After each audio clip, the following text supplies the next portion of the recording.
လည်းစစ်ဆေးတဲ့နည်းပညာတွေမျိုးရှိတယ်ပေါ့နော်အဲ့လိုမျိုးစစ်ဆေးလိုက်လို့ TV ပိုးကိုတွေ့ရဆိုတာနဲ့ TV ဆေးတောက်ရပြီလားဆိုတော့မတောက်ရသေးပါဘူး TV ပိုးတွေ့ပြီးတော့ TV ယောဂလက္ခဏာတွေမှာတွဲနေမှာ TV ယောဂဖြစ်တယ်လို့ပြောလို့ရတယ် TV ဆေးတွေတောက်ရပါတယ်တကယ်လို့ TV ယောဂပိုးတော့တွေ့တယ်ယောဂလက္ခဏာတွေမရှိဘူးဆိုရင်ဒါပိုးကူးစက်ခံရတဲ့အဆင့်ပဲရှိပါသေးတယ်ယောဂတည်းမဖြစ်သေးဘူးပေါ့နော်ယောဂမရသေးဘူးပေါ့အဲ့လိုယောဂမရသေးတဲ့သူတွေအတွက် TV ကာကွယ်ဆေးဆိုတာရှိပါတယ်ရှင်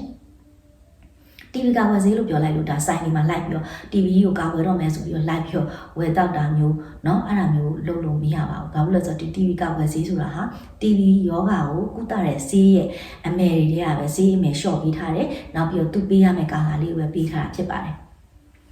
အခုလိုပြောလိုက်လို့ TV ယောဂကုသခံလိုက်ရတဲ့ TV ယောဂတွေပေါ်မှာအပြစ်တင်ကြလည်းမလို့ကိုကုသခံရလို့ဆိုပြီးတော့လည်းစိတ်ထကြစရာမလိုပါဘူးဘာဖြစ်လို့လဲဆိုတော့ဒီ TV ယောဂဟာ